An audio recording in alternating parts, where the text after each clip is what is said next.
Welcome to Automation's official design competition. In this video, you are joining us for the roundtable discussion of the finalist designs in Category B, the 1955 to 1970 luxury GT car.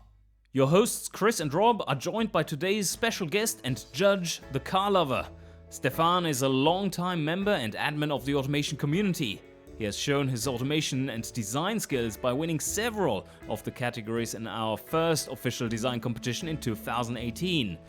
We'll start by asking our guest judge a few questions first, and then we'll dive into a more in-depth analysis of each finalist in an open roundtable format. So tell us a little bit about yourself, Steph, about what your role in the automation community is, and how you first came into contact with automation. I actually found automation of all places on IGCD, like the Internet Game Card Database. I just found it by chance there, and it seemed really interesting. And within a couple weeks, I had the game, and then I started modding for the game. I think within a month of getting it, and then eventually ended up as a contractor making some bodies and fixtures and stuff for the game as well. Fantastic. How many years have you been playing with automation?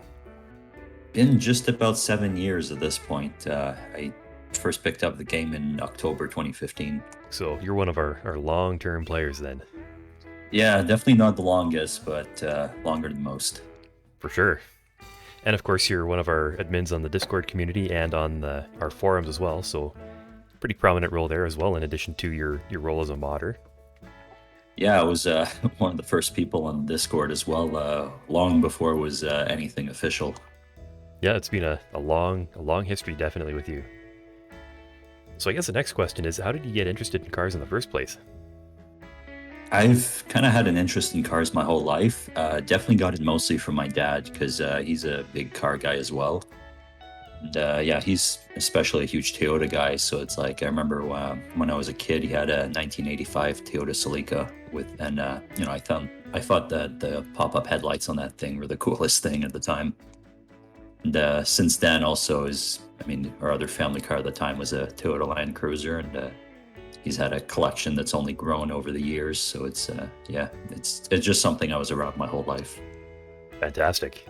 Sounds like you've got quite a history of Toyota as well, because as I understand it, you drive a Toyota product today. Yeah. And that would be the Scion TC, if I'm not mistaken. Yeah, I drive a 2011 Scion TC, which my dad originally bought that car new, and I've been wanting it ever since he picked it up that first day at the dealership, and I bought it off of him back in 2019. Awesome. And you're enjoying it?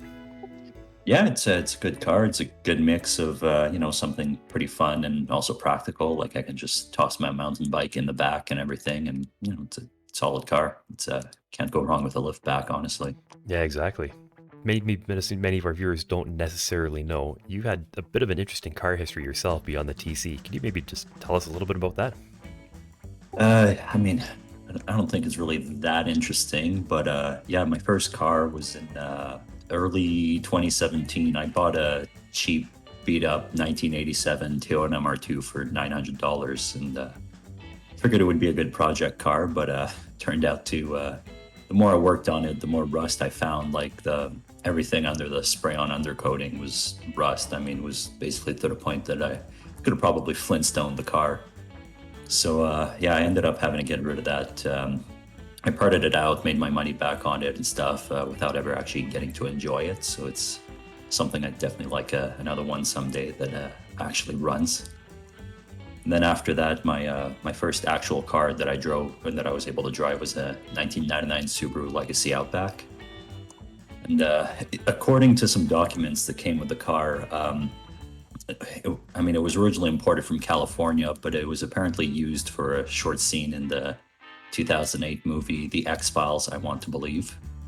It's kind of funny because in the movie, there's one of the scenes it's in is it ends up crashing in the snow on a winter road, and that's exactly what I ended up doing with it a few months after I bought it. Play the theme. I do remember that. Yeah, that was an infamous little parallel for sure. It was a good car. I still drove it for 2 years after that, and ended up selling it to the guy who actually pulled it out of the snow after I crashed it. That's too funny. kind of an interesting car history. I mean, even though you might think it's a little bit on the boring side, there's certainly, that's kind of the fun thing about car ownership, is that over time you actually do get these, neat little stories of what's gone on and what you've done with your car. Oh, yeah, definitely. And I aim for my entire car history to all be stuff that's at least notable in some way, not just like, oh yeah, this is just like a generic silver car that I lost in a parking lot I don't know how many times because half the cars there look the same. Right on. So speaking of that, it kind of leads us to our next question, which is, what kind of cars and what era of cars are you most interested in? And what are the reasons behind that? Yeah. I've always been into modern cars, just to see what's, what's cutting edge and what's new in terms of design. But as I get older, I'm realizing I have a certain fondness for quirky 80s and 90s car, especially Japanese ones. And maybe it's because they're cars that, they weren't really prominent until recently. So as I'm discovering some of them now, they kind of feel new and exciting, even though they're old. And I also really love like the crisp, modern styling of a lot of cars from like the late 90s to about the mid 2000s. Just what was cutting edge and modern when I was younger and really starting to get into cars. Definitely. And I find that's a common theme with a lot of the judges that we've spoken to, is that it doesn't really kind of matter what your age is, but you always have that hankering for the cars that you grew up with and that sort of era, and especially the era when you really started getting interested in cars. I mean, for me personally, it's right around the mid to late 80s and early 90s is when I really, sort of the area that I'm really quite interested in myself. Yeah, so basically just a decade before the era I'm mostly into. Yeah, absolutely. I guess we'll maybe talk a little about design. What are sort of the favorite features, and what do you think are the most important features in an automotive design? And how do you feel that those make a car either a good design or a bad one? I mean, fitting what I said about the era, I mean, I love sharp edges. I thought the Cadillacs that were coming out in the early 2000s were some of the coolest thing, and Lamborghinis too, just because of all those crisp angles and the pointy lights, angular profiles, all that sort of stuff. And just a lot of the concept cars at the time were like that too, and that's what was cutting edge for the time, and that's what I'll always have a passion for. As for what I think makes a good design, I think something cohesive is really important here. Because if the front and rear end of a car look like they belong on two different cars, I mean, those parts might still look good on their own, but it's overall the car is kind of lacking from that. So it's just, it needs to be something that ties together from all angles. And the other thing I find important also is proportions. Because there's not really a point to a cohesive design if proportions just look off. Mm-hmm.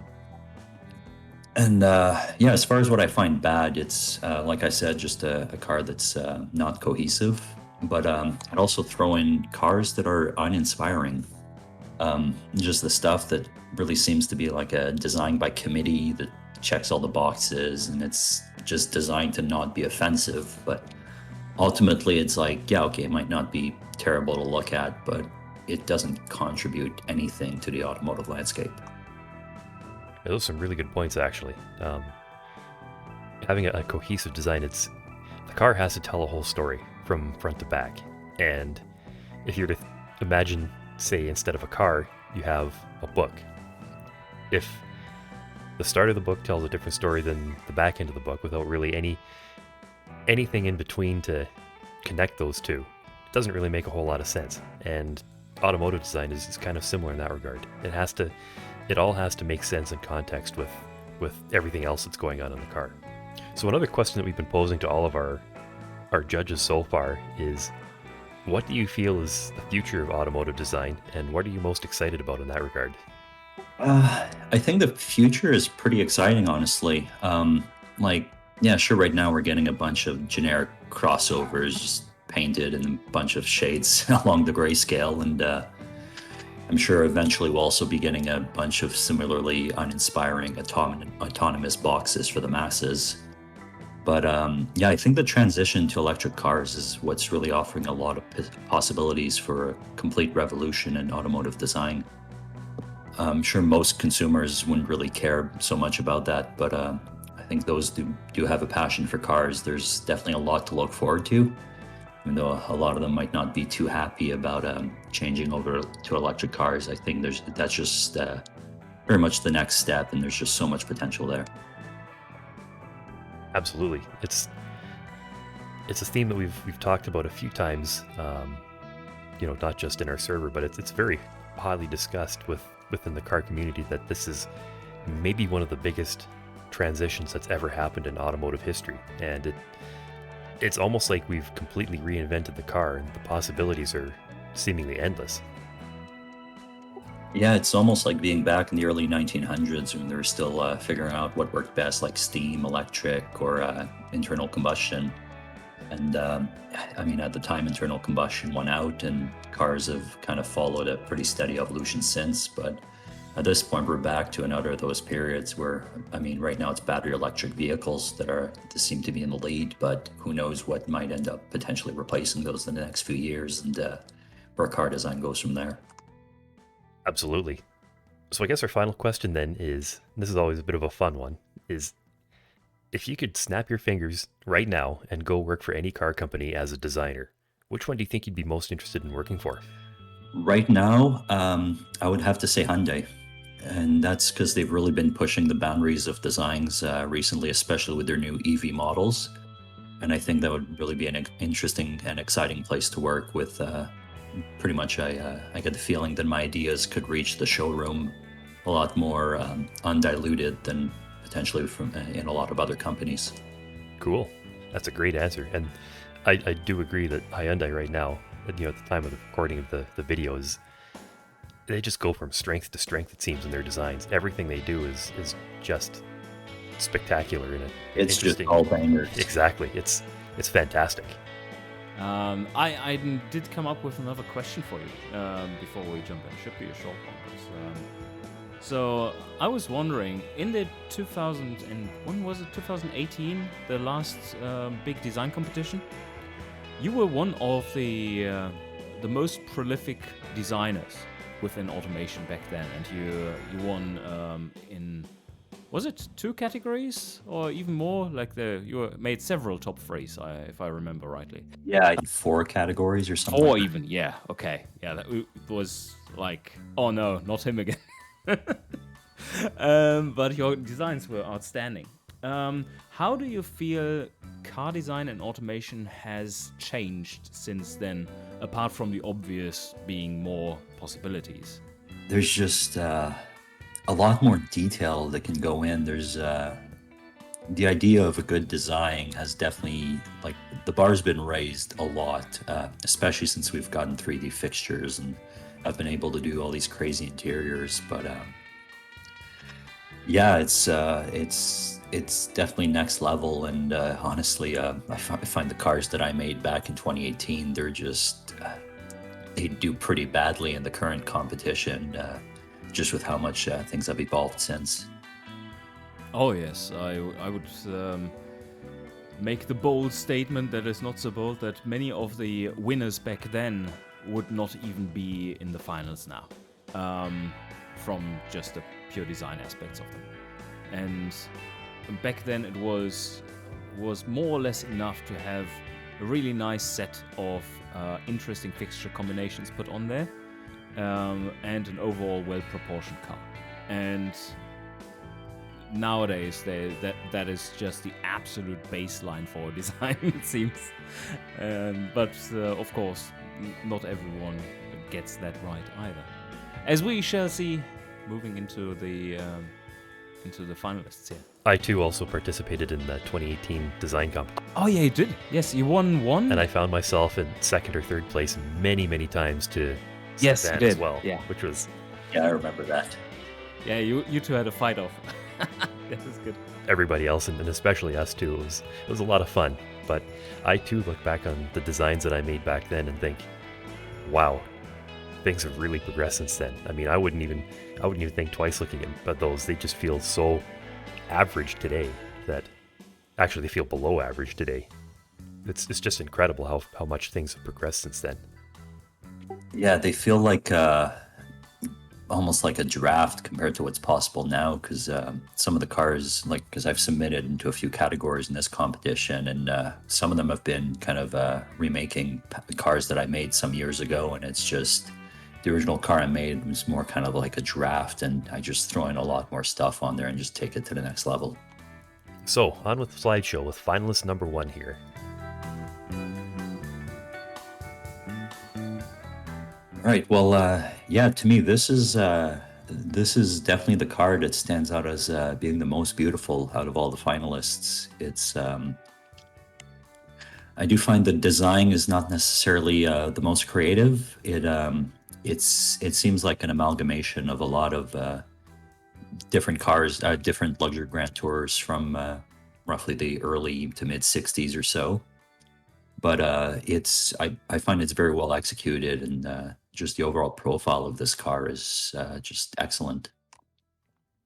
I think the what really makes this stand out is the very consistent lines that were chosen here, and what I admire the most is the mid sideline across the sides that also then connects into a partially closed off wheel wells that is continuing all the way from the front to the rear and then connecting in a round shape around the back.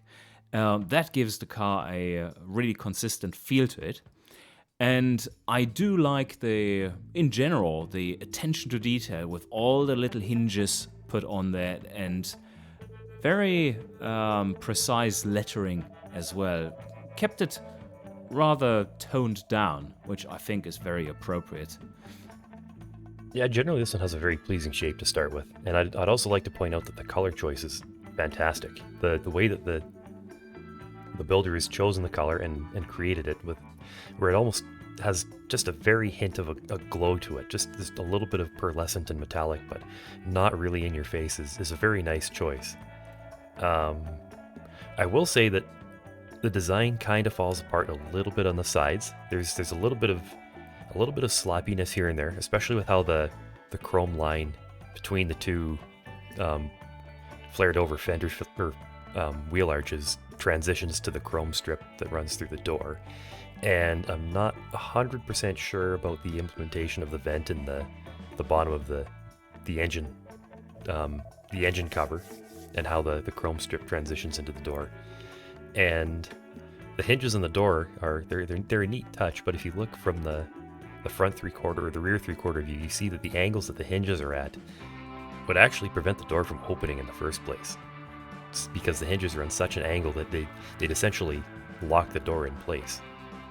Yeah, no, you definitely bring up some good points because, yeah, when I was looking at this, I was thinking like the side vent is definitely something that kind of drops the design a little bit. And I do find that the side profile design with those partly covered arches and stuff, it seems quite German, while the rest of the car definitely screams Italian. But yeah, there's definitely there's a lot of good detail in there. The colors are great. We're not really judging the interiors, but I find that the kind of dark tan or brown just goes really well with the dark turquoise of the paint. It is so interesting to hear you talk about the side vent, because that is also for me the one thing which really stands out as absolutely atrocious. And I want to propose a solution for you, and you slap it down or maybe barely agree or whatever your choice is. Remove the second smaller chrome strip completely. That is too much. That is feeling busy and out of place. And move the vent up so that the top line of it merges with the end of the main chrome line, and thus gets a natural termination with that vent. Agreed. Yeah, I think that's a much better solution. It'd be a lot tidier. And the nice thing about that is you could also elongate that vent a little bit because there's just a bit more space, and that would give the car a much stronger feeling of speed just from the appearance. A little arrow shaped, more or less, than even, yes. Even though it's, a little bit like a spear. But I do like the strength that this overall ridge line gives to the car. I agree it looks a little bit more German in that sense. But at the same time, I find it an intriguing mix because it's the clash of worlds there in terms of design. And this one pulls it off. Yeah, it does make a very strong statement, that's for sure. And it really helps tie the front and rear of the car together quite nicely. I should also make mention that the rear is very nicely done in this. The proportions of the headlights and the license plate, and also the inset of where all that is sitting is very nicely crafted. Yeah, I would agree with that. But at the same time, the rear I find seems a little bit at odds with the rest of the car. Since everything else is like circles and like curved lines and stuff, then you get to that kind of like boxy inset element. Like the lights work and everything like that. Like that definitely works great. It's just, it seems a little boxy compared to the rest of the car styling. Yeah, that's an excellent point. One final thing I'd like to point out here is the hood treatment. I'm not 100% convinced on it. I think the scoop is maybe a little bit of an anachronism. And I think otherwise it feels like it's looking for something to break up sort of a very large expanse of otherwise very barren, very plain metalwork. I mean, a car like this is, if you look at it from the side profile, it's almost half of it is hood. So it needs something to just draw a little bit of visual interest to it, I think, other than the hood scoop, perhaps. Yeah, I think maybe a couple of small intakes or small vents or something like that could have done a lot to break it up and generally look more subdued and fit better with the design than this huge opening. Agreed. Final thoughts, Rob? My final thought is that it's an excellent build overall with flaws, and that is every great car ever. So let's move on.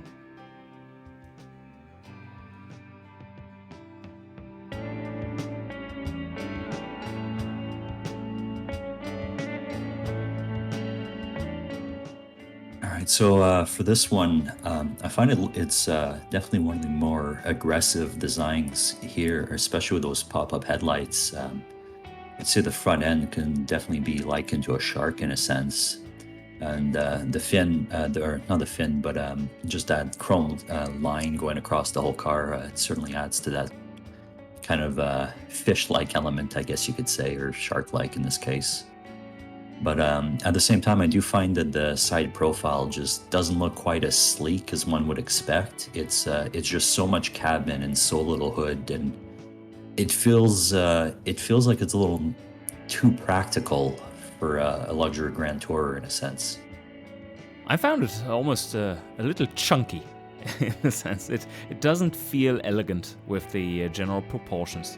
And also, what is a little weird is how the with the hood scoop on there, it is going out more there because the so you basically go up from the greenhouse towards the front and then down because of the scoop that is on there, and that is on a very wide feeling flattish front that is behind the front axle, and that gives it a weird feel in terms of stance.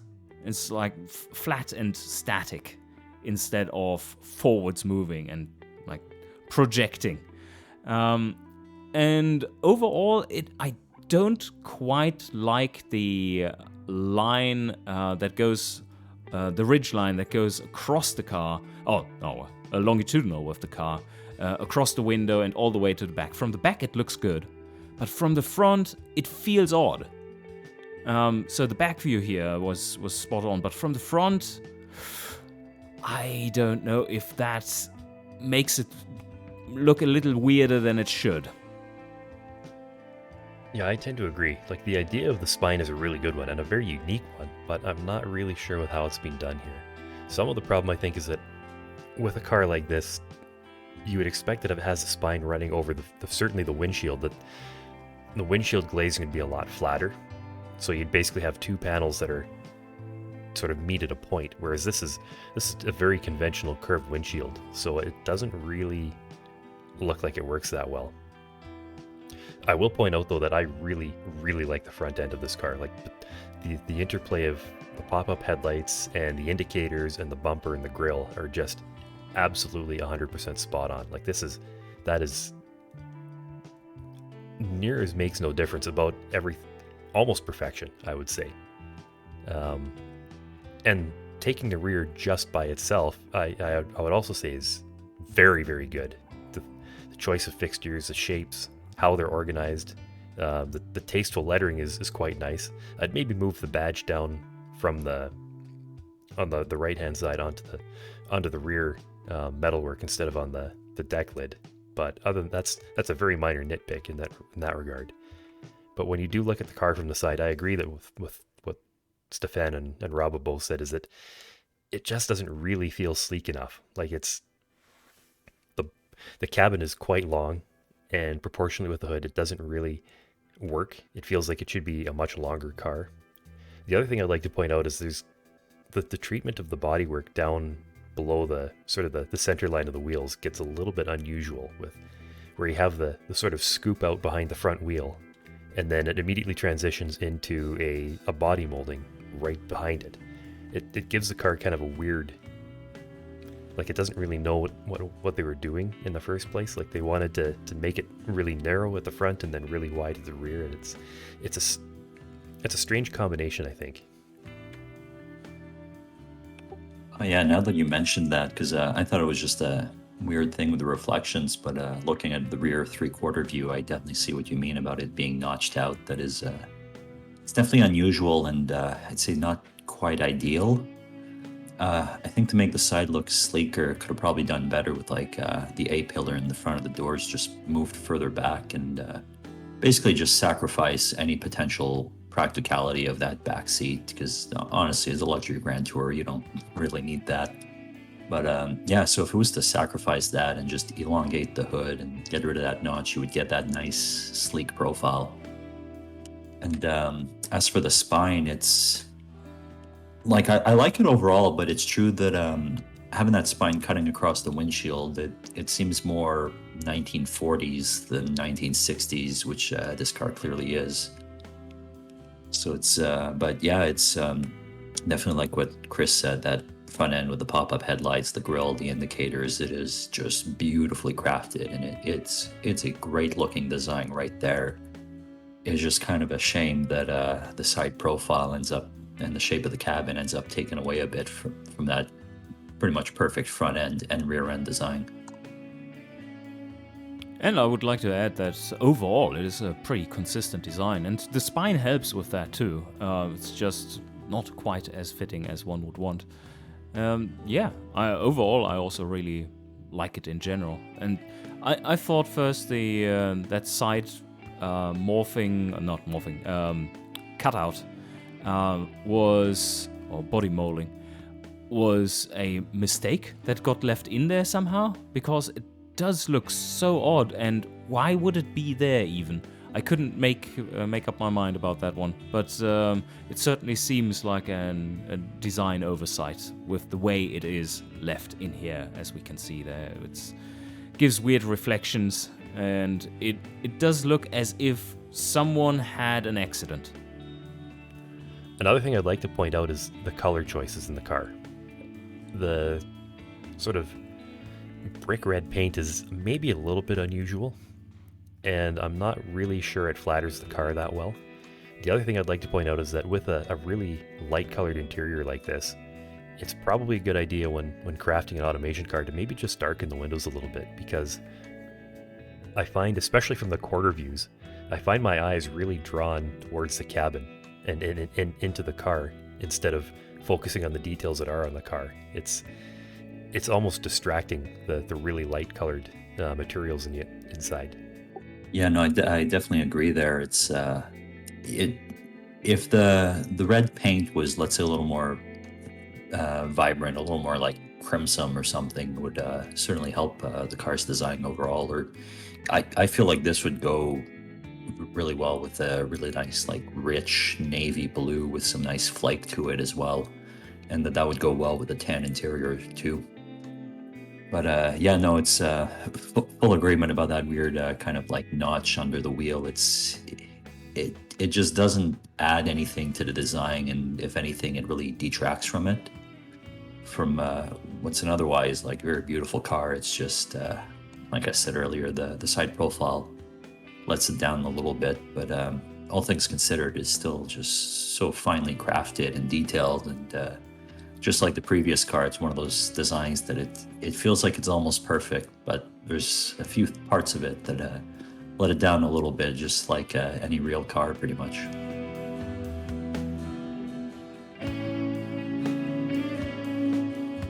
So for this car, I didn't really get the feeling of it being a luxury Grand Tourer.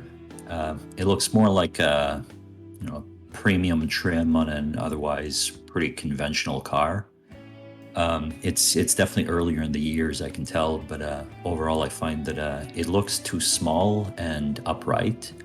If you look at the side profile, it's mostly all cabin like the previous car, but where the previous one just seemed a little awkward, this one just does not seem luxurious. It seems almost like a practical family car that was slightly altered with that fastback design to look sleeker and be advertised as a sportier model, but it doesn't seem something that was purpose built as a luxury Grand Tourer. A bit like the advent of the fun car, and that is the demographic in automation I'm referencing there.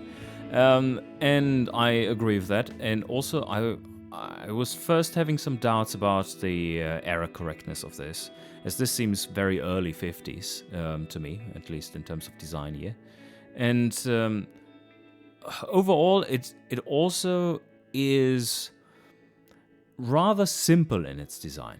And I'm not saying simple as in bad, but it certainly doesn't have as much going on as potentially later design years would allow for, or more luxurious approaches would allow for in this design.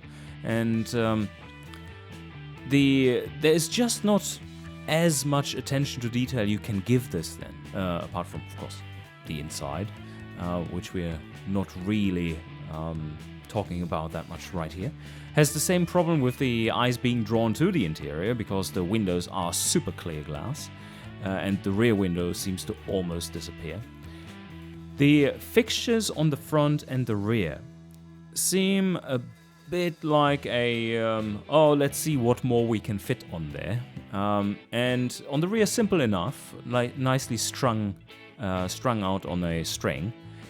While on the front, the setup is there's not enough of these design elements that I see here on the front repeating on the car as a whole. Like on the rear, I don't see that happen again.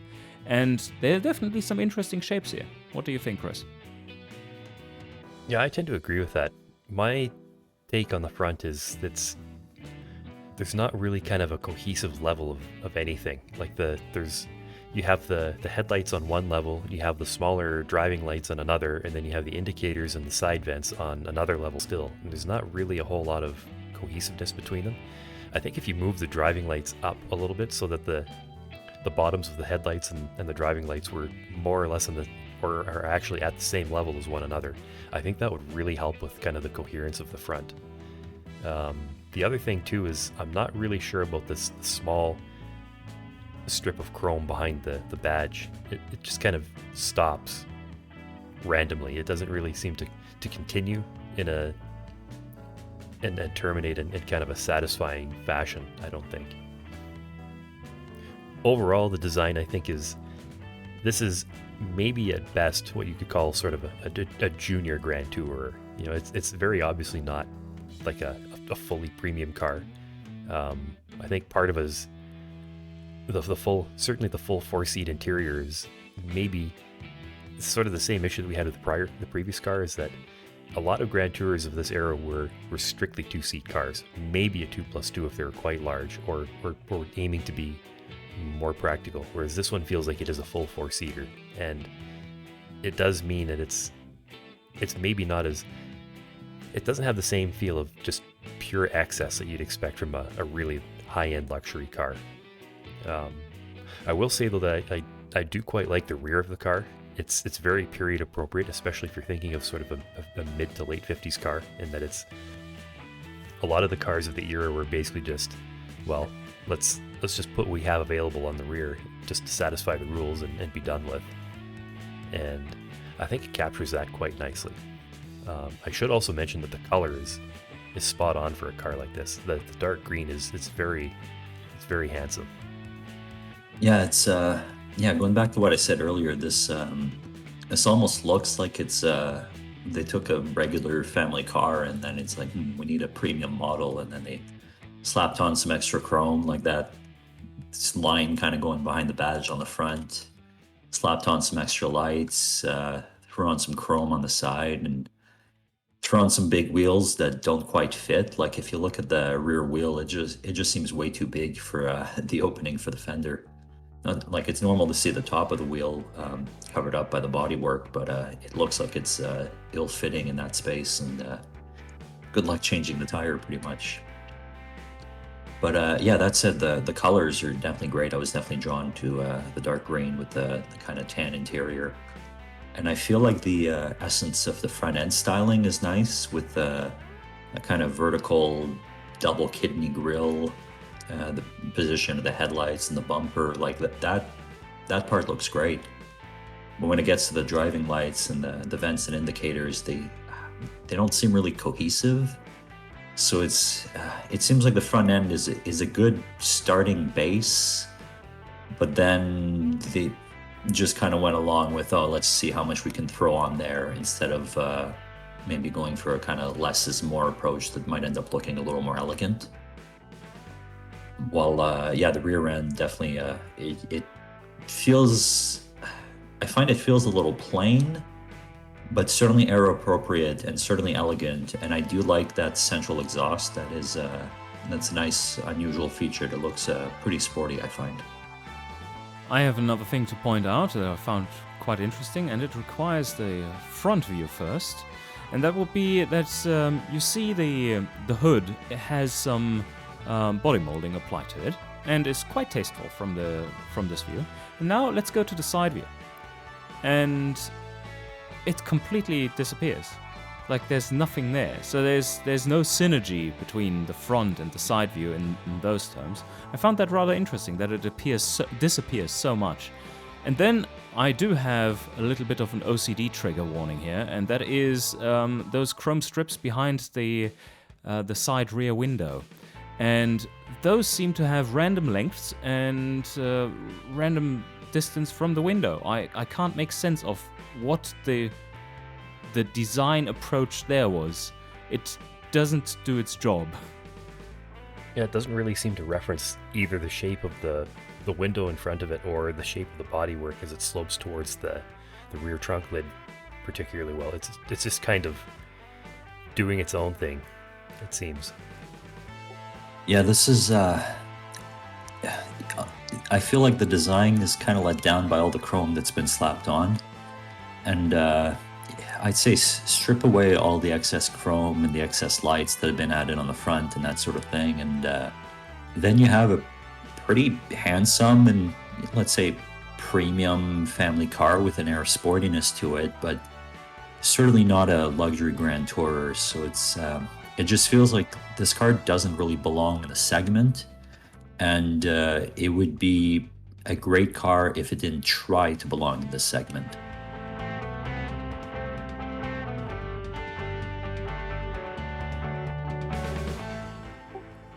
This is, it's quite the car. It's one of those things, I certainly can't call it beautiful, but I do love how it looks. It's one of those cars, I mean, we've been so used to seeing, like in reality, a lot of these 60s cars where, you take an American car, you send it to Italy, get an Italian designer to put some beautiful bodywork on it, and then return it to the US. This seems more like it was a beautifully crafted Italian car that got sent to the United States, and then had one of the designers over there working at one of the big American companies, just slapped on as much chrome and tail fins and whatever else they could on this Italian car and sent it back to Italy. And as weird as that is, it's just I feel like this one works in a way. It is so creative and unlike nothing I've ever seen, but it somehow works together in its strange quirkiness. That is exactly the same impressions that I got. It was, well, apart from making that beautiful reference that you had there with the Italian manufacturer sending it to the US. Oh, yes, exactly. I get a little bit of, from the front, a little bit of Ghostbusters car vibes from this one almost. And it's so odd. One thing that I would like to point out is, apart from me really liking the design for its oddity, is that it's 3 car designs in one.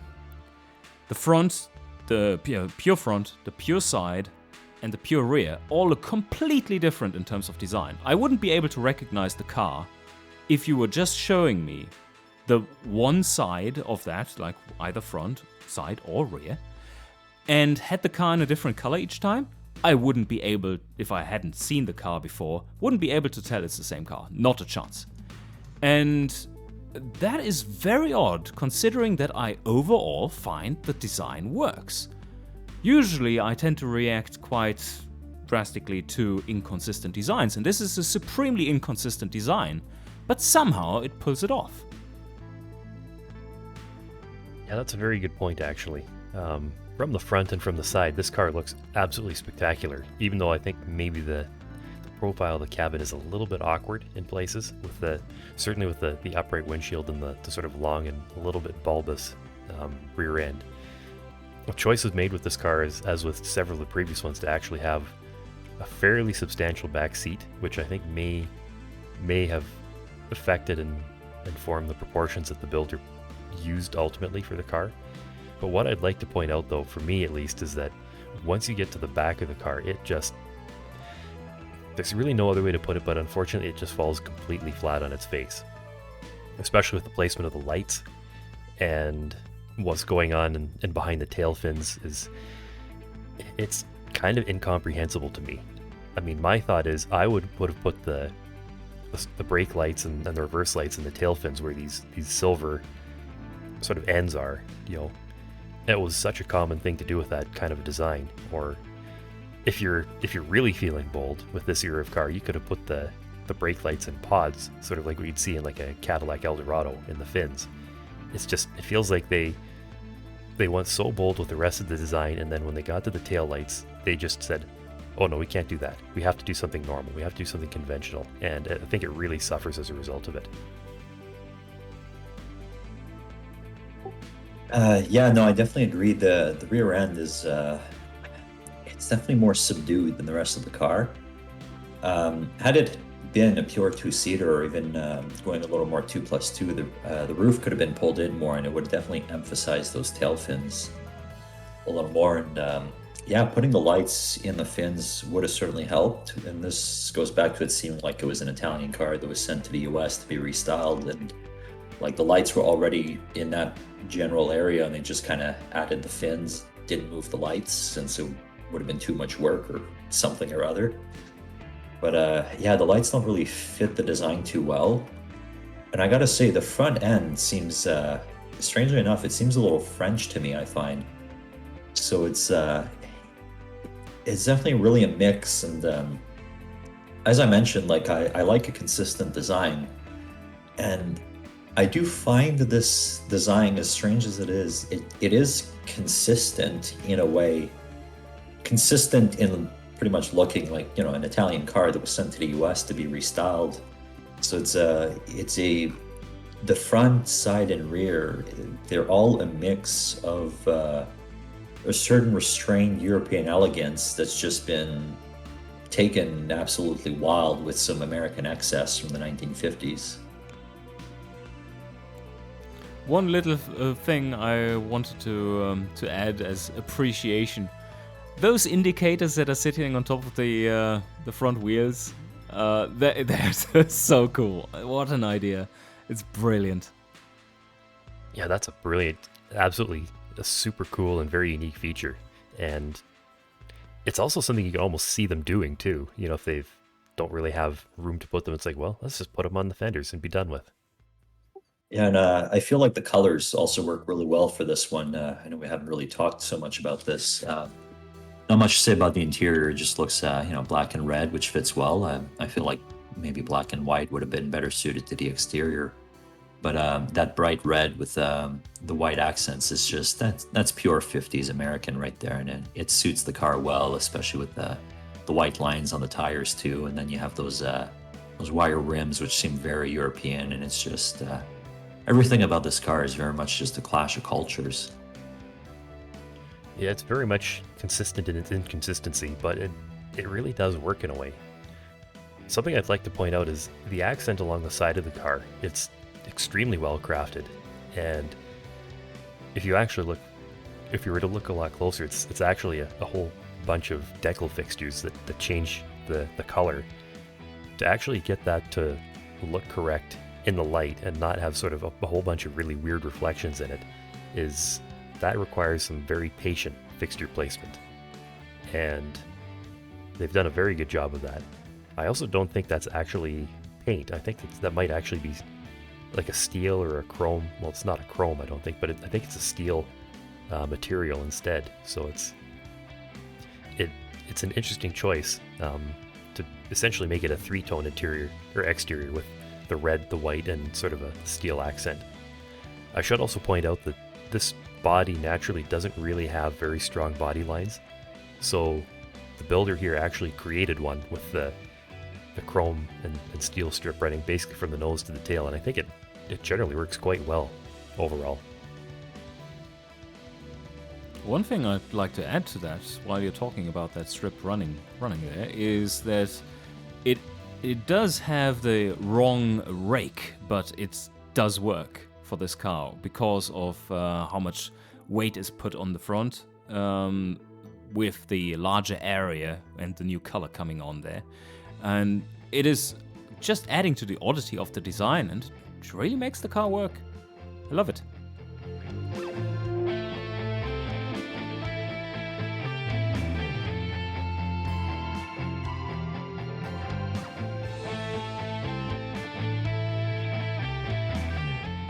So this car, I'm honestly a big fan of those Italian mid-engine supercars and stuff, but I find this one leaves me a little wanting. I feel like the overall design isn't. It's the body itself that does most of the work. So overall, the design kind of ends up looking a lot like the real-life counterpart the body is inspired by, and does have a great color, that kind of like a metallic ember sort of color. It's great. The wheels are great. They're very early 70s Italian. But the front end seems a little busy, like too much was crowded into that same space, and it's just kind of a mix of shapes that none of it really works together. The hood looks nice, and that is nicely done, and what looks to be a little vents at the top under the windshield wipers, all of that. It's just everything below that. I do like the badging, but just the lights and the grills and stuff below on the lower part of the front end, it's just doesn't do it for me. But then on the flip side, the rear end, it works so well. It emphasizes the power of that mid-engine. I'm imagining most likely a large American V8 that's been stuffed back there, and they ran out of space to make the whole exhaust fit inside the engine bay, so it's sticking out there, and it's just one of the prominent design features of this car is something that's normally hidden on most cars, and I think it's pretty cool, even if it looks overall maybe a little more mid-70s than early 70s. I think this car exemplifies the design troubles that one has with these wedge shapes. And as you pointed out, in my opinion, entirely correctly, is the front easily gets extremely crowded because you have so little area to place things on, but people still want to place all the things on there. So it's just a little bit of a mess. And with that center line being not completely eliminated, because that would also look weird, it just becomes too busy there. And then we have on the rear, on the pure rear, I also find that this is compared to the sides especially, way too busy. I love most of the design elements, but I think the taillights could have simplified in terms of shape, and there's too much text going on in odd angles. it's just a little too much on this on this rear. I agree that the key parts of it are very powerful looking, but overall a little over-designed there, and then on the side, it doesn't quite hold up. It has four different vent shapes there, which I also tend to say maybe a little too inconsistent if you don't repeat that somewhere else, or at least partially. And it could have done with a little bit of cleanup in general. Yeah, I tend to agree with what both of you have said so far. The one big thing that immediately took me out of this is just the fact that it is a mid-engine car. Considering that the design brief was 1955 to 1970 luxury GT cars, you really don't see a lot of mid-engine luxury GT cars until about the mid-70s. And there are a couple that are a little bit earlier, specifically from a certain badge, or a certain Trident badged mark of cars.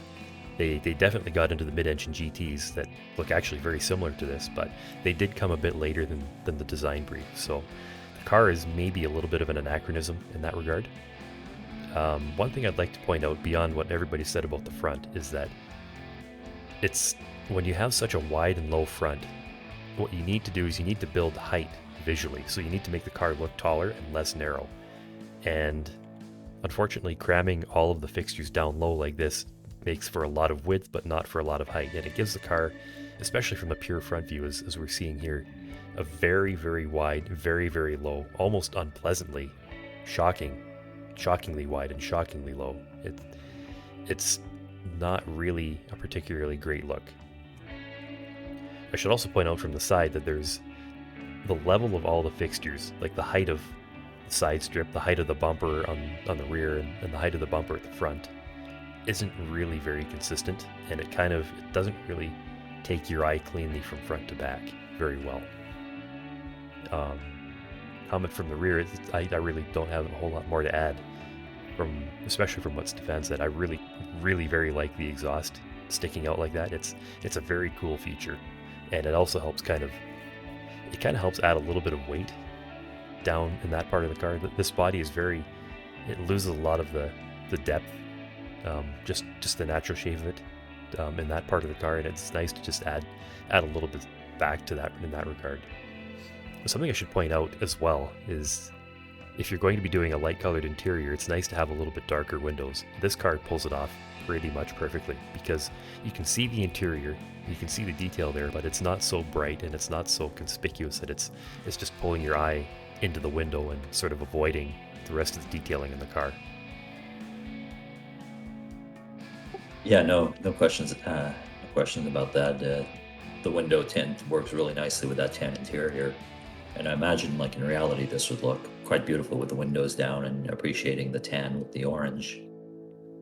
As far as what I would improve with the design, honestly, with the side is I get rid of most of those vents. Like all the vents on the front, in front of the doors, those don't belong. The chrome strip might as well be lowered to line up with the rear bumper and have the front bumper lined up with the chrome strip and the rear bumper. The vent in the lower corner next to the rear wheel, having something that kind of follows the same angle as the window vent would probably work quite well and be about all that's needed. Show like it provides a bit of brake cooling or something. The front end is, like I said, I'd raise the bumper, give it some pop-up headlights, maybe even some like round ones that are kind of laying flush against the body and will pop up like what was done on a certain mid-engine Italian supercar of the late 60s, or even a German sports car of the 70s. I very much like the rear engine cover, and also the bulge where you're assuming the engine kind of doesn't really fit underneath the cover, so they just said, well, let's just extend the cover a little bit, make it so that we can actually fit this gigantic engine into the car. It almost, considering the position, it almost makes the car feel rear-engined, actually. You know, you'd expect the the engine to be sitting right underneath that, the sort of hood bulge there in the back. It would maybe also kind of explain why the exhaust is pushed out so far too. I don't think it's possible with this body to be rear engine, but it does have kind of inform that look.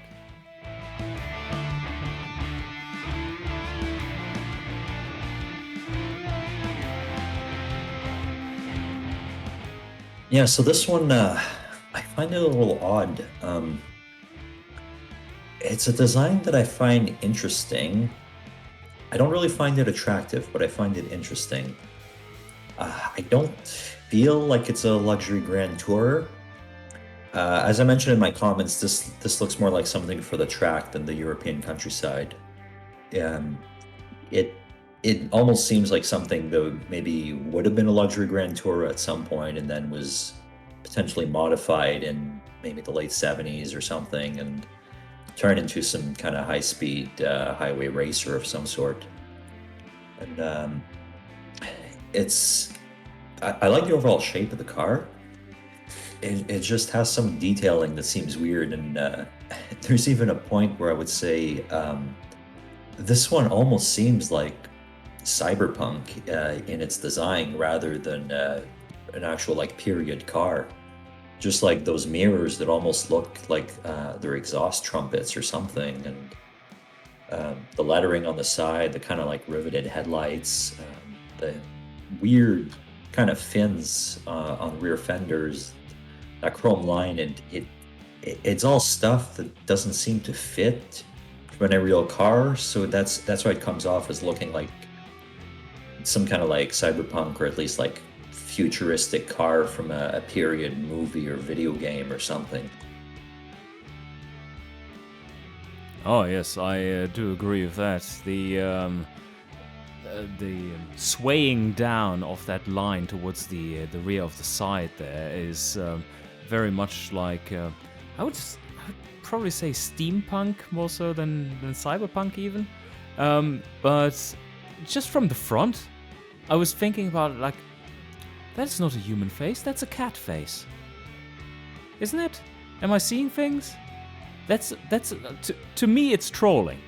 Like that is a cat face with eyeliner, and then like little ears there for the mirrors, right?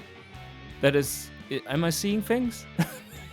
It seems very odd, and I do think the rear of this car is a bit of a messy design compared to the front. I don't see the consistency there. I don't like the back, but I do like the overall shape of the car, and I do like how strong the lines along the sides are, as they give the car a proper amount of strength there, until it falls off behind the rear wheel and becomes weird and steampunky. Yeah, I agree that I'm really not a fan of the chrome strip. You really don't see that in any kind of design, that having a strip like that just kind of fall off and look like it's sort of melted down and sagged towards the level of the rear bumper. It's just not really something they would do.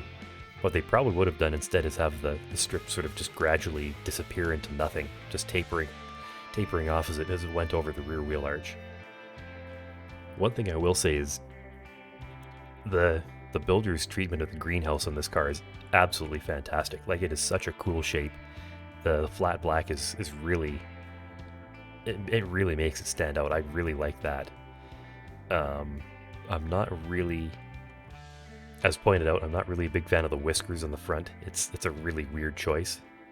And the sort of riveted front headlight covers that's not really something you'd see on any kind of a street car. That's pure race car aesthetic right there. And I'm not really sure if the headlight openings are even large enough for the headlights to actually fully shine out of. So it's a bit of a strange choice. And the mirrors are just like, I get that they're, especially for Japanese cars, having wing mirrors like this is it's the thing they did during the era for styling, but I just don't think they work in this case the way that they're implemented. The long sort of trumpet, as Steph pointed out, is really, it's bizarre, and not really in a way that's appealing or interesting. It's just, it almost feels like it's bizarre just for the sake of being bizarre. And another final thought is I think there's just too much badging on the sides of the car. It's not really something you'd do in a luxury GT car. It's not really even something you do in the era, to be honest, is having, the GT12 badge and the JM Design badge and stuff. It would be a lot more subdued if there was anything there. I will point out, though, that I really do quite like the taillight shape. And maybe a little bit contrary, I kind of like the idea of the fins. It kind of gives a little bit of a...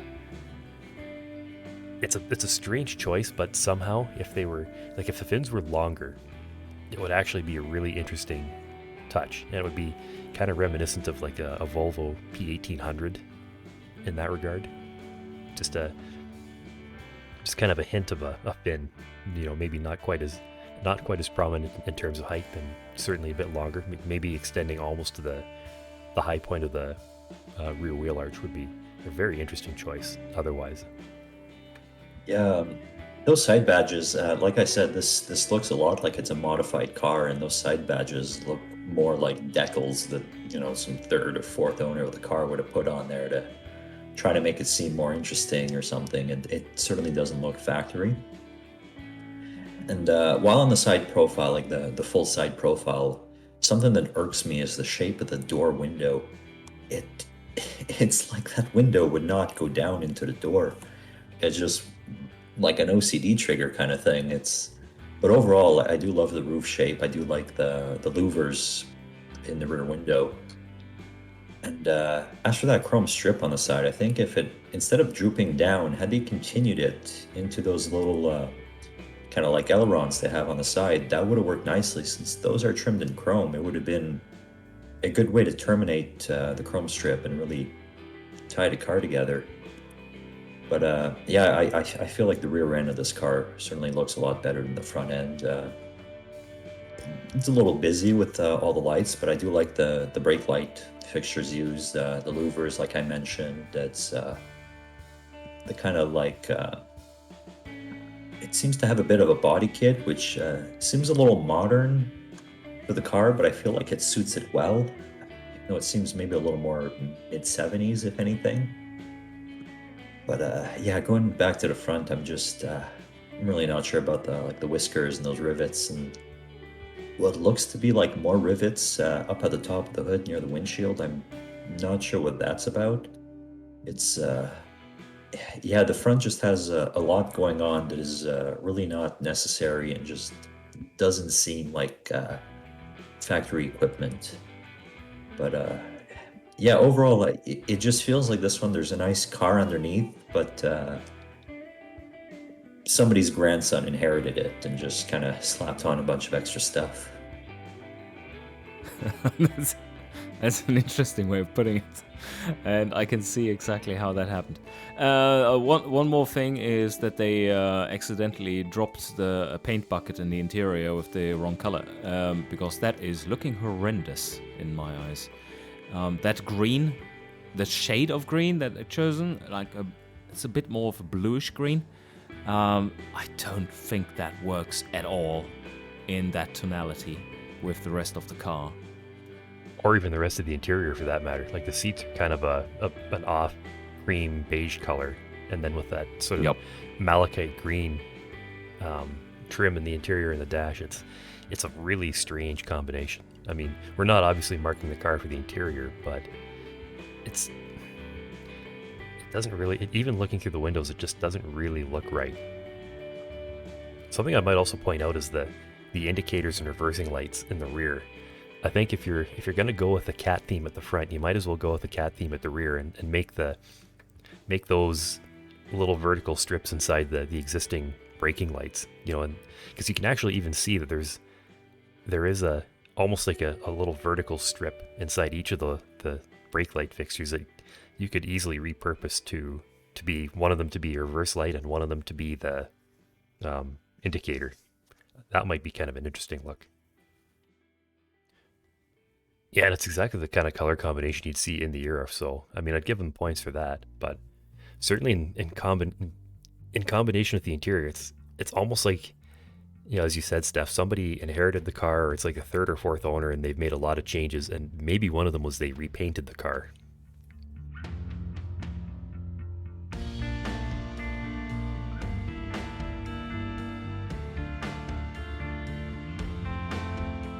This is it's quite the car, I gotta say.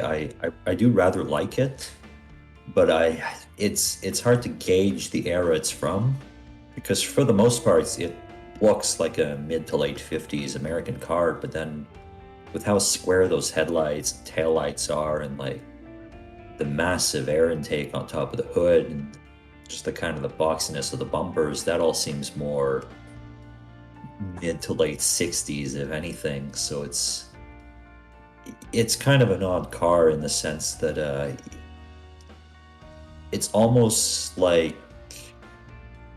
you tell somebody in the present to draw a car from the past and they don't necessarily know too deeply about the design, so then they end up kind of mixing some eras together. So it's like it's overall it's an attractive car. It just seems an odd mix of eras.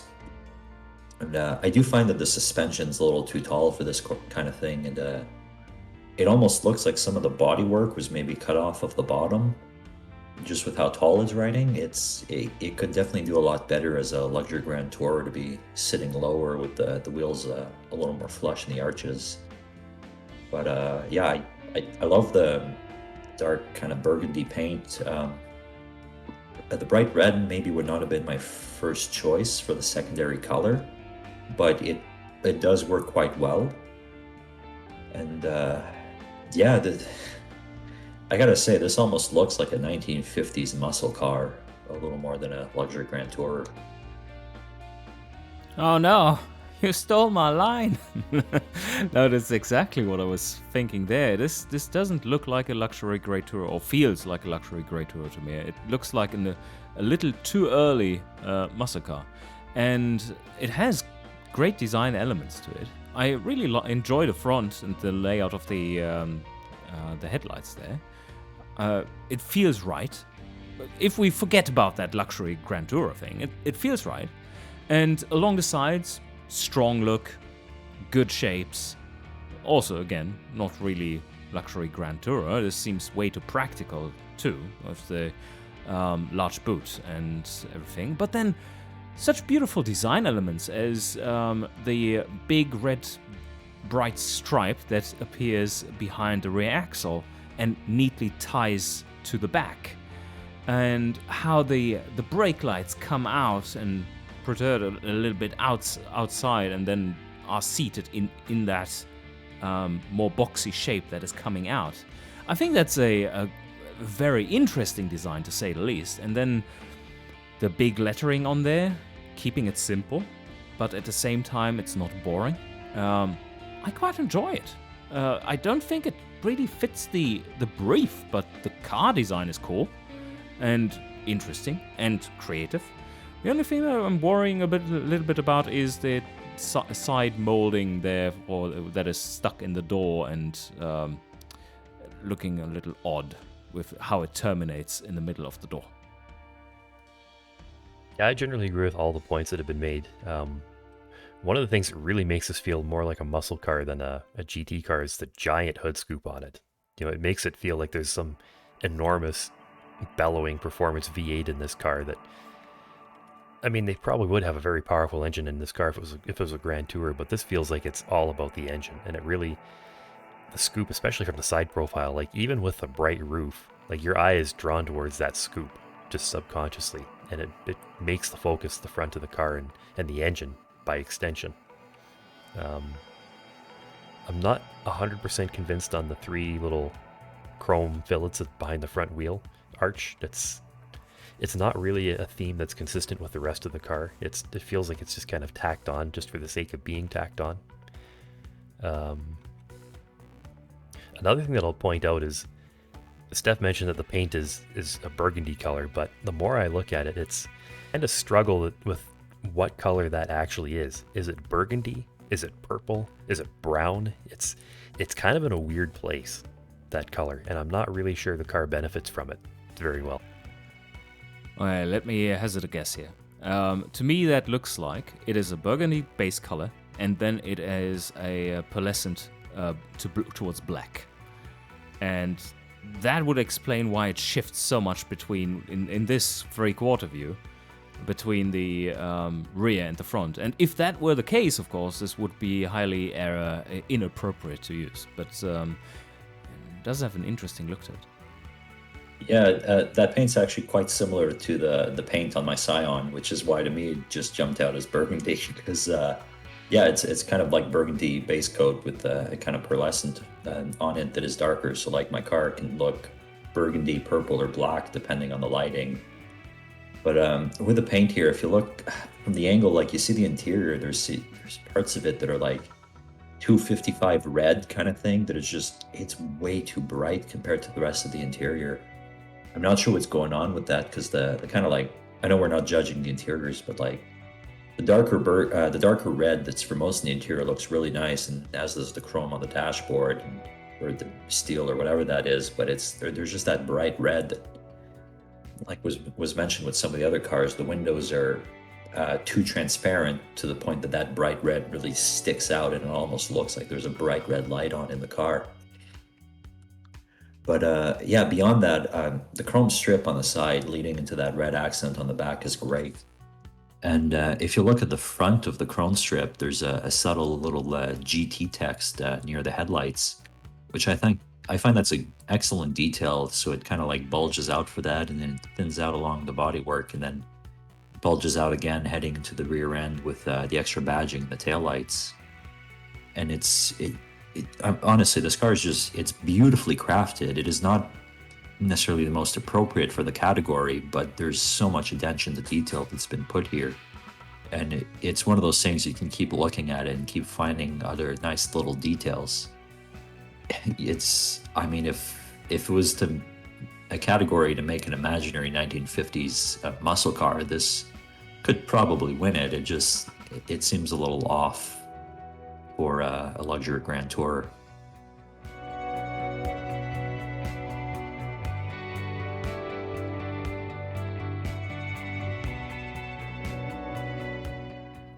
This is a car that I feel overall leaves me wanting more. The full side profile of this, I think, is great. It kind of reminds me of the Ferrari 400, but if it was made maybe a couple decades earlier, it seems it's quite sleek. And for the 60s, I find with how low the roof line is and the large wheels and stuff, like that's my favorite part of the car for sure. But then it's just beyond that. It seems like the front and rear end, they just don't work. The bumpers look more like knife blades with how thin they are. That's definitely not past modern pedestrian safety standards. But they're also at like completely different heights from each other. And like the headlights and the taillights, they're really square, and I feel they would work quite well in the 70s, but they're just too modern for this era of car. And it's the same with like that side vent.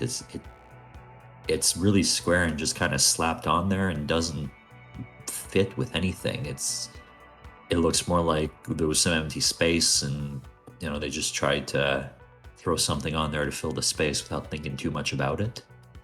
So it feels like it's a car that it's a little anachronistic, but it seems a little rushed, but that it also has some potential to be a great design. Like it has the proportions are generally there and everything, and like things are mostly placed in the right things. It's just it's not the best choice of fixtures overall.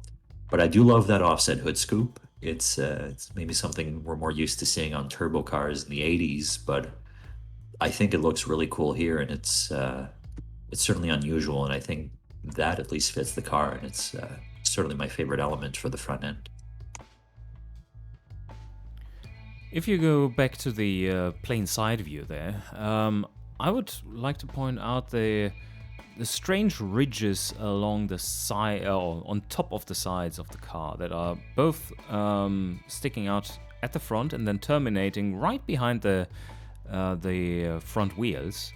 And coming back, on the rear, and just really weird reflections. And when you look at it from the front, you barely see them. They are the strong lines that are appearing like this, and I think they look great from the front and really weird from the sides. I don't think that's really benefiting the design. And what they also do is to frame that hood scoop in a really awkward place. While in general, like when you take it from on the full width, that scoop is placed in a, I would say, quite extreme but still pleasant spot. With that additional framing, it's like all the way into the corner with it, which seems really awkward to me. Then overall, this seems almost a little minimalist in places. And then you see 3 wipers on the front window. A little odd, at least to say. Could have been a lot more. Yeah, I tend to agree that this is a very minimalist design, and in places it really kind of works well, and in places it doesn't really work very well at all. The front is, as Steph pointed out, it's really quite anachronistic, especially for a car that might be sold in the United States. I don't know if, correct me if I'm wrong, Steph, but I believe that rectangular headlights weren't actually made legal until quite a bit after our design brief window. It was sort of 1974 was the first year those were allowed. So, but I realize not everybody is quite so nerdy with such technicalities. So that's something I'm not too focused on, like with the previous car, but they definitely seem anachronistic. Was that different in in Europe? I believe so. Like in places in Europe, they were a lot more liberal with headlight laws. So, I mean, it would work in some places for sure, but if this was a car that was sold in the US, I don't think it would necessarily work.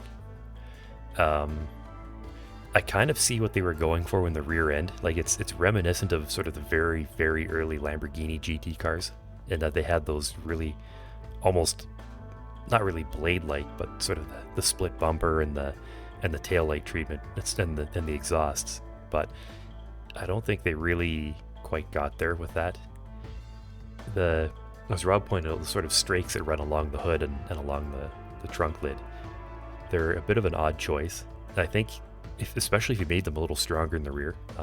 We mentioned the Volvo P1800 with one of the previous cars. If they did a treatment like that, I think it would be a pretty neat look for sure. One thing I will point out about the side vent here that seems to have bothered everybody is that 2 reasons why it bothers me at least is A, it's facing the wrong direction, so it should be facing in such a way that the lower, the points at the front on the top of the grille are pointing further forward than the rear of the grille. It sort of imparts a sense of speed, like it's being the bottom of the grille is being stretched, and where it would have been attached sort of up along the body line. The other thing is it's also on a slight angle too, which is really off-putting when you figure that basically everything, all of the body lines in the car in that area are basically horizontal and level with the ground. So that's maybe another reason why it feels not quite right. Also, the molding along the side underneath the door is a little bit weird. It feels like it kind of got tacked on and didn't really give a whole lot of attention and a whole lot of respect to the rest of the body and sort of the height of the paintwork. Yeah, it's like I said, it seems it almost seems like this design was a little kind of rushed, and there's definitely not a lot of attention to detail that's been put in. It has some good features. It seems like a good base for a car, but it's just not kind of quite there. And also looking at a side profile, something I just noticed that irks me is how far forward those front seats are. It's like you'd have the steering wheel in your chest. It almost feels like the front seats should be roughly where the rear seats are, and to just get rid of most of that massive parcel shelf and just move the back seats a little closer to the back and have it, as a more or less standard 2+2 layout, because right now it's almost like a +2 front seat with steering wheel right in your chest. But yeah, I should also mention I do like the color choices for this. This kind of like metallic, kind of steelish blue, is powder blue, is quite nice, and it fits quite well with the interior color. And with how bright the paint is, the interior, even though it's quite bright, it doesn't detract from the rest of the car when we look at it, which is why I didn't even really notice the seats until now. It's the color choices are definitely very pleasant here, and it just fits so well together. Yeah, if I could just maybe make a comment on this, the really odd design choices in the rear certainly show up when the car is lit up primarily from above. It just looks weird. There's really no other way to put it.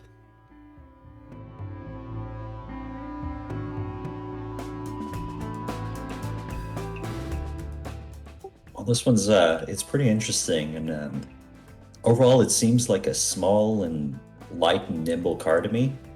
I do really like the British racing green with the brown interior, and it's a great color choice. The little badges on the windows, that's also like unusual and absolutely the sort of thing I would see for such a car for this era. But it feels a little more like a light sports car, like a hardtop version of a roadster, more than a luxury Grand Tourer. It's the overall styling, like the rear end, I'd say it almost seems kind of Japanese. But other than the color choice and the badging on the windows, it doesn't really give me a sense of luxury or anything. It overall seems more functional, and yeah, it's overall a more functional design than one would expect for the category. And, I do think it's a little weird, the chrome strips that tie the lights together front and rear. It is consistent with the kind of dual indicators and the chrome strip, but it seems weird so close to the bumpers that it almost seems excessive, and maybe if the lights were mounted on the bumpers, it could have had the same kind of effect and not look as crowded. But yeah, overall, it seems more light sports car than luxury Grand Tourer. Fully agreed on that assessment, and I also think that the fixtures used on the front are and the back are a little bit of a classic in a bad sense, as in classic automation assortment of fixtures that are all thrown on there. This looks like I would be designing a car with what was available in automation in the first UE4 version of the car designer. In terms of those strips and the indicators and the round lights and so on. Then another thing to point out is on the straight up front view, it kind of works, the design. If you go over there, straight up front. So on the straight up front view, this kind of works.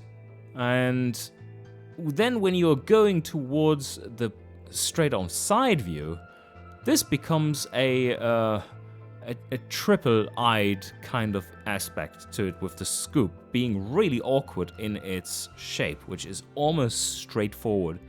The tubes sticking out with the lights also make for an odd shape that doesn't fit the rest of the shape of the car. And other than that, I think it's just a little too mundane in some aspects for a luxury Grand Tourer, and of course very small. It looks extremely nimble, but not luxurious. Yeah, I fully agree with the assessment that both you and Stefan have had, Rob. This car it's really too small to be a luxury Grand Tourer of any kind, I think. And it really kind of struggles because of it. The front headlights are just, I've been on record as saying I really just don't like that kind of shape very much with the tubes. It's just not really very good. The color choice is spot on. The badging on the front door, I'm not really sure you'd see that on a car of this kind, really. Certainly of this era. The rear has all of the elements basically to be good. It's just missing a couple things. Like there's a bit of body molding between the tail lights and sort of where the badging goes. if they had changed that to say like a dark, like painted it black or like a dark, almost plastic material, I think that would really make the rear end pop quite a bit. The other thing I've noticed too is if you look at the car from the side profile, you see the bumper height does not match. And in this car, it's actually a fairly easy thing to do to have the bumper heights match, and I really wish that they'd actually done that. And consequently with that, maybe rearrange some of the lighting here. There's a little bit of a trypophobia thing going on here with the front end when you see there's, certainly from the pure front view or from the 3/4 view, there's basically 8 lights sort of staring out at you. So it's a little bit off-putting actually. Yeah, it's going back to that rear 3/4 view. I love the way the taillights are kind of like creased outward, and then that kind of trim, that bodywork in the middle is kind of creased inward. That is honestly my favorite part of the car. And same with the round badge in the middle, which I would assume would also be the fuel filler cap in there. But just that kind of like mix of creases, I think works so well, and that is the best element of this car. But then there's a lot of other things that they seem a little off. Like if you look at the side, like the door handles are placed backwards.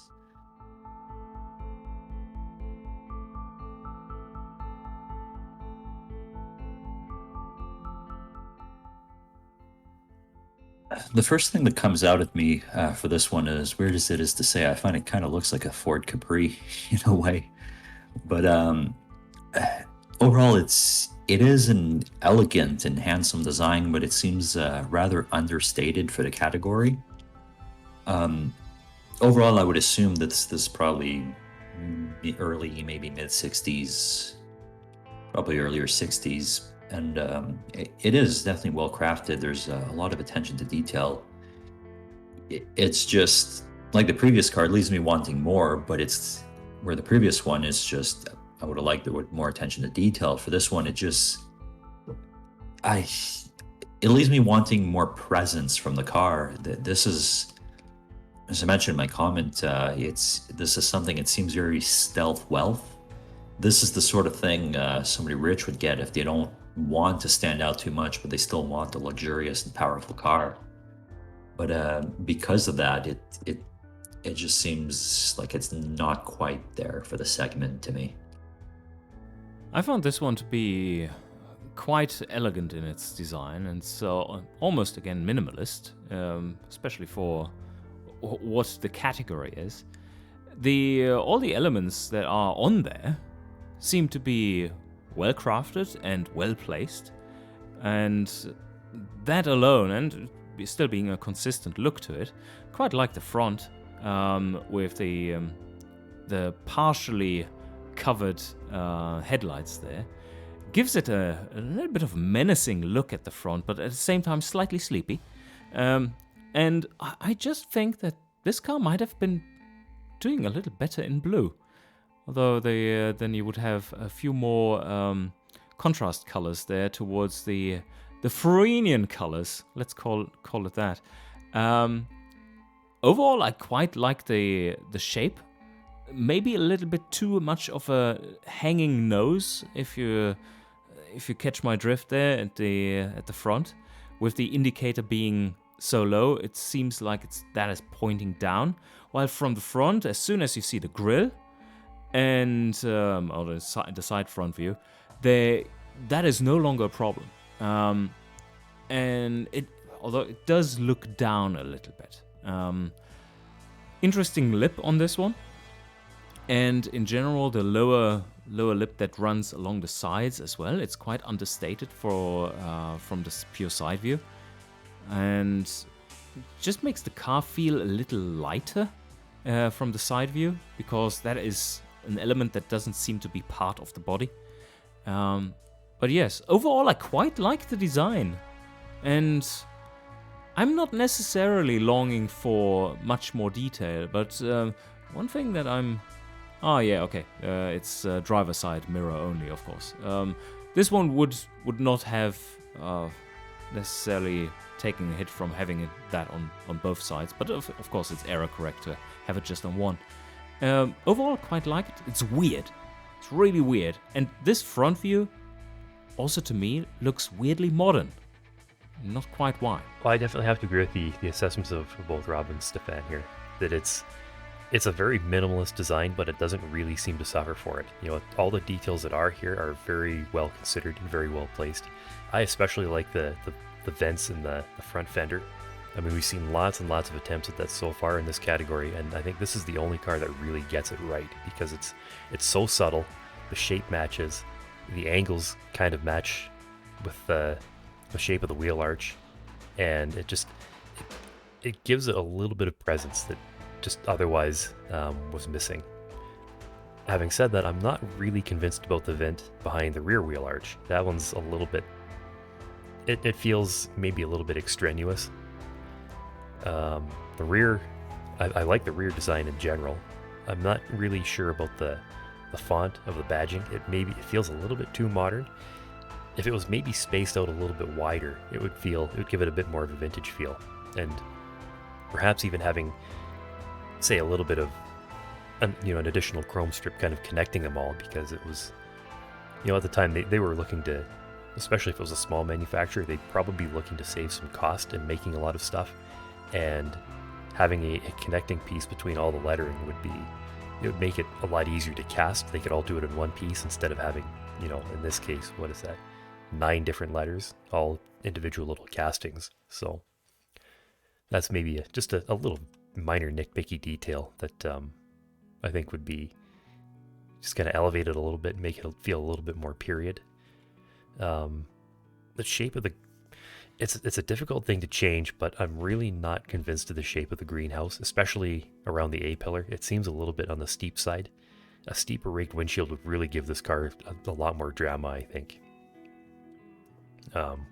Looking at the front, it's hard not to see a set of teeth in the grille, and I'm not really sure if it benefits or harms the car. It's just what I see, and I think now that I pointed out, I think my fellow judges are going to have a hard time unseeing that. Yeah, I definitely see the teeth, and that's something I was thinking that looks a little modern, is the triangular pattern in the grille. Like Rob mentioned, from a direct front view, those kind of partially lidded headlights, it makes it look kind of sleepy, which is maybe not the best thing to have for a luxury Grand Tourer. But that said, if going to the rear three-quarter view, I absolutely love that rear end design. The way that it has a very subtle lip spoiler that's added there with almost some like subtle tail fin, so it kind of adds a certain indent in the rear end with the bumper framing it on the bottom. I really like that. That's my favorite part of the design right there, just very nicely designed little indent, and then the headlights are nicely proportioned, and it's true about the badge. It's maybe not the best font choice. A little more spacing out would certainly help fit it for the era, but overall I really do love that rear end design. The little vents above the trunk lid too. It's one of those cars that you can tell there's a lot of attention to detail that was put in. The little Italian flag kind of badging right above the chrome strip on the side, it's another of those little subtle details that just looks so right, I find. And it's like I said, it's overall this car is pretty, the styling is overall pretty subtle. I think it works quite well, even though I personally would like something a little more extravagant in styling. I certainly can't really fault it for that. It's just the front end. The front end's, like I said, it seems pretty similar to the Ford Capri, which is not exactly a very high-end car. And that's the one part that for me doesn't pull it off quite well, but the side profile and the rear and everything, that's understated but great. And the color choices are also excellent for this, I find. If I may offer another observation here, I think there's the fairly wide, substantial chrome strip that runs between the front wheel arch and the rear wheel arch. I'm not really sure I like that. It kind of adds a lot of weight to the bottom of the car and down low. If that was painted like a flat black, it would really sort of disappear, and it would give the body a bit more lightness in that area. Yeah, no, this car definitely does seem a little heavy overall, I find. All right. Well, I guess that's the end of all of our finalists here. And that concludes this category. A big thanks to our guest for joining us, and thank you for watching. Check out the links below and subscribe to the channel to not miss any of the competition videos.